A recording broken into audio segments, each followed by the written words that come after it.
Okay, so that's principle number 4, how they self-destruct. Let's back up now to principle 3, and here's that slide again. Now, we're going to see something really fascinating here, and that is that there are many prominent thinkers today who actually admit that their own worldview doesn't fit the real world. And we're going to see how that confirms what Paul says in Romans 1. Here's our first example. I'll give you give you a chance to read it in their own words to help you recognize it when you see it yourself.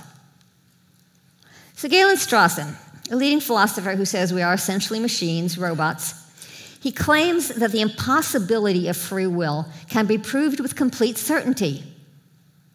But in an interview, he said, I can't really live with this fact from day to day. Can you really?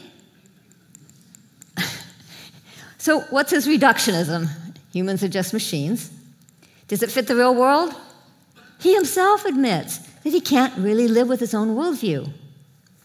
Watch for phrases like that we can't really live with it. These are clues to general revelation. See, humans are not robots. They're personal beings, which is evidence for a personal God. And that evidence keeps breaking through, even for people whose worldview denies it, even when they're trying to suppress it. See how he's trapped in cognitive dissonance? You see that?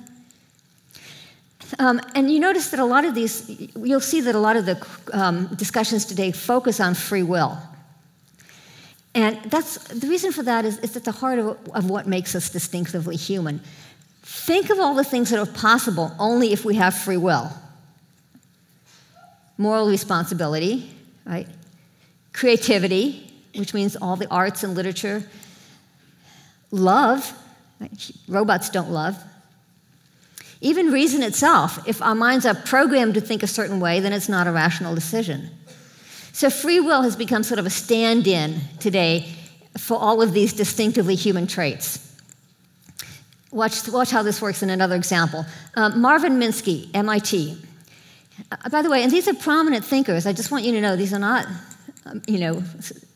idiosyncratic people in Podunk University.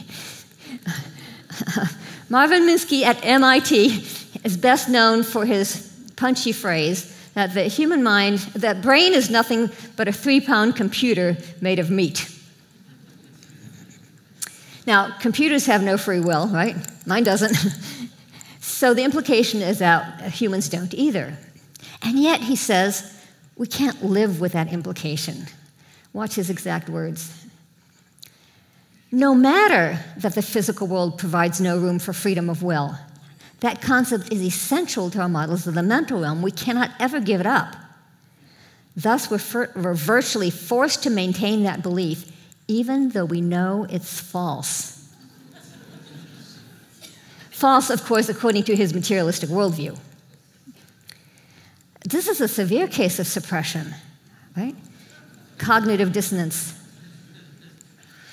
See, a good clue to general revelation is when people cannot live with their own convictions, when a concept like free will just keeps emerging, forcing itself into their consciousness, even in the mind of somebody who disbelieves it, even somebody whose worldview tells them it's false. They keep bumping up against the truths of general revelation.